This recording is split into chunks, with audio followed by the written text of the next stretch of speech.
And for me, this looked exactly like a Cobra F9 until it started to look a little bit closer.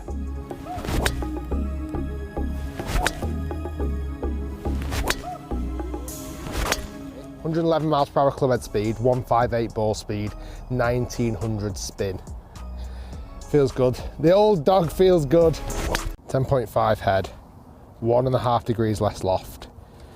If my math serves me correctly, it's 9 degrees. Just doesn't sound as fast. I mean, look at this. I mean, that, again, wasn't the worst strike in the world. 258 yards of carry. Not even over 150 ball speed. Guys, how you doing? Welcome back to a brand new video, and that was some driver review, and I'm going to give you my quick thoughts down low of everything that Rick obviously uncovered and discussed in his video, and I thought it was very comprehensive. I thought it was a very good review, and he's even kindly offered to send me both clubs to test myself. But realistically, after watching the review, I don't think there's really a necessity. It's nearly hit close to 500,000 people, so if anyone wanted to know or need to know about the F9S versus F9, it's basically out there for the world to see. So number one, I want to start with this comment, and it kind of sums up well. If you ever had any doubt of Rick's alliance, whether it's his community or big golf manufacturers, I'd like to think he's put a stake in the road here, because this was a gamble, don't get me wrong, from someone that had to publish this firstly, and I was thinking, am I doing anything wrong, or should I be saying this? And obviously wholeheartedly I knew that it was an interesting video and something had to be said about it. It's still a big risk, and obviously I had 50,000 people to potentially make aware. Rick's had over 2 million, and the views and everything else that goes with it, and Rick didn't necessarily have to put this fork in the road, and didn't necessarily have to make, not necessarily the gamble, but didn't have to rock the boat, but he did. Realistically, I applaud him from that, and I think he did a very good video that basically explained all. So the second point itself, and I want to make this clear, I think the product is a good product, and I think it's needed that this product's in the market, and it's not just Cobra, every manufacturer does this. The M2 2017 version I'd love to get a hold of, and then the one that's come out over the last 2 years that's been in American Golf and Clubhouse Golf as well, and Decathlon UK, this thing's everywhere, and it is the carbon copy of the 2017 M2 driver. So let's get hold of original. The thing is, it's very difficult to tell the two apart, so you need to make sure you definitely get an original and definitely get hold of a newer version, because what's not to say this one is producing lower ball speeds, what's not to say this one is giving higher loft. So it's not just Cobra that's just doing this, it's every manufacturer, but it's the popularity of what the F9 was. Rick explained it very well in the video. Everyone wanted it, and if you wanted to pick up the F9 over the last 2-3 years because you've seen reviews and see YouTubers use it and everything else, you're going to look for one, and they were very reasonably priced, brand new F9 price. And then obviously you had the recommended retail or the was sticker at 379. That is what a lot of people are upset about, and to be honest, it was highlighted very well in the video. Now I do feel the video went above some people's heads, and some people in the comment section was very confused, and you're more than welcome to disagree with me, but I've been making YouTube drive reviews for nearly on 6 years.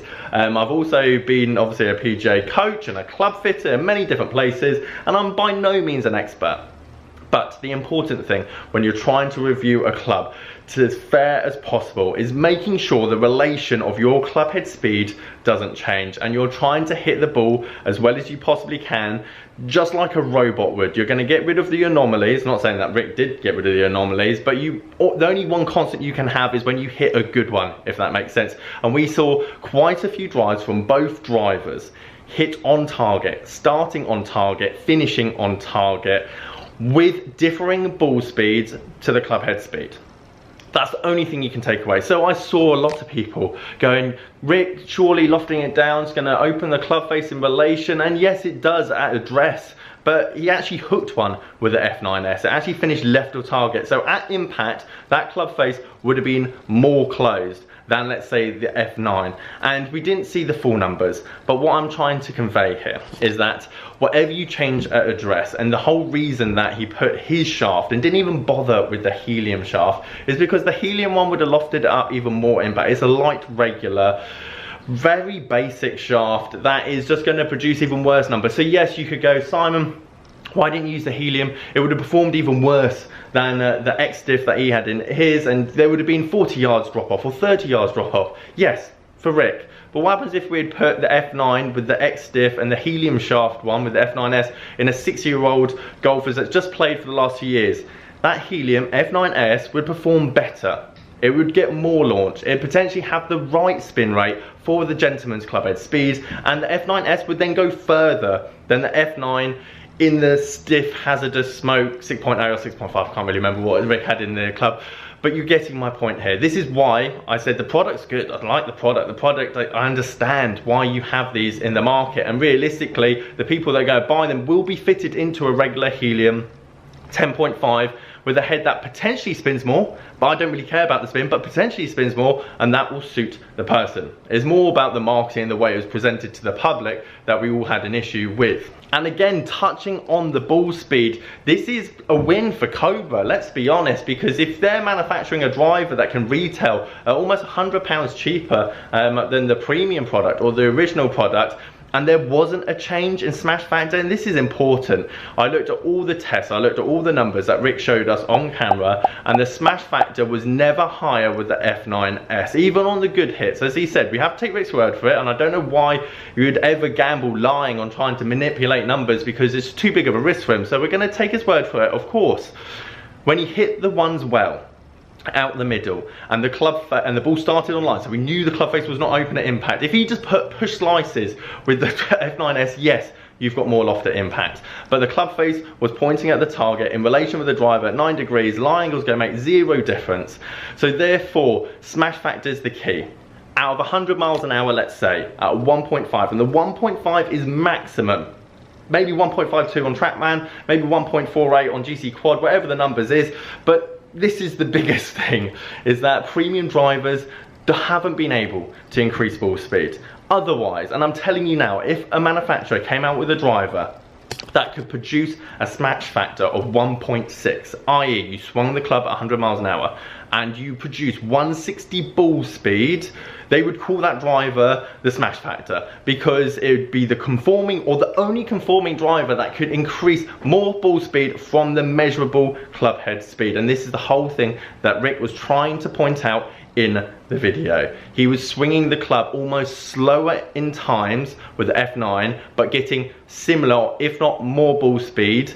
And yes, there was lower loft, so the ball's going to go that much further. But the point is that if you swung a club exactly the same each time, and you had two drivers, and one produced slightly more ball speed than the other, then that driver is deemed better. So that's why I really didn't care that he lofted it down or had the open club face, because these are negligible things when it comes to in relation to smash factor. Now, if you did want to nitpick Rick's review, you could say that he's a human being and he swings the driver different each time, and potentially, even though you're trying to increase the club head speed with F9S to try and prove his point, his angle of attack changed multiple times throughout the different tests. I mean, we're talking a degree or two, but that affects ball speed and smash factor.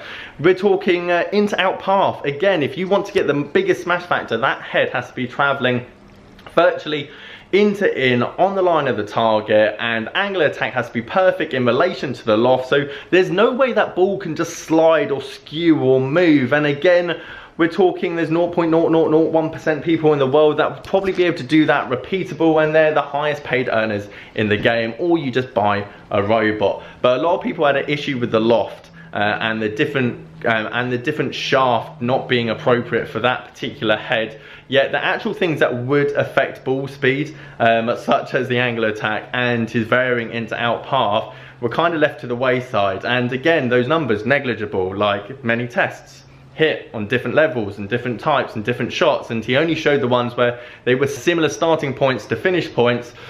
But again, they're the ones that would affect the ball speed, not necessarily the lofting up and down of a shaft. And even though I said I don't really care about the spin rate, because there's so many different elements when it comes to spin rate, and again, as a club fitter and people that do club fitting as a profession, when you're changing shafts and changing lofts and trying to find that right equation, I don't think the loft necessarily matters this much in this point, because we're not club fitting Rick. Rick got fitted for the drive and the F9 with that shaft a long time ago, and it would suit his swing. That being said, having a higher spinning head in the F9S makes sense, because that's who it's marketed for. People need the forgiveness. The higher that spin loft ratio, that potentially stops people slicing it more, because there's more backspin and without getting too technical, if you're struggling to get the ball airborne and you have a very low slice, for example, the F9S is essentially going to be better for you. Now, taking away the facts that obviously Rick said it sounded different, you personally wouldn't know that, and when it comes to feel, and I've tested many drivers, it's so personal, and that's why I very rarely mention it in a review, because what sounded looks good for me might look bad and obviously sound awful for another. To negate obviously the difference in ball speed, and there is a difference, and for Cobra it's a good thing, meaning that if you are spending the big bucks on the big stuff, you are getting those marginal gains. So guys, there you have it. I really enjoyed Rick's video. I thought it was a very good video. It's fun to be a part of in some small way, as well as I'm looking forward to testing the Speed Zone S. I'm looking forward to trying the Callaway Rogue that's coming out very soon. Is it as similar, or is it consistent with the original Rogue? I'm looking forward to trying the TaylorMade M2 2017 versus the one that's come out recently, and I think this is an interesting aspect for golf. How good are these clubs when they come out, and what necessarily is involved in the lower spec version compared to the original? Guys, if you like this video, leave it a like. Massive shout out to Rick, and I'll catch you guys later.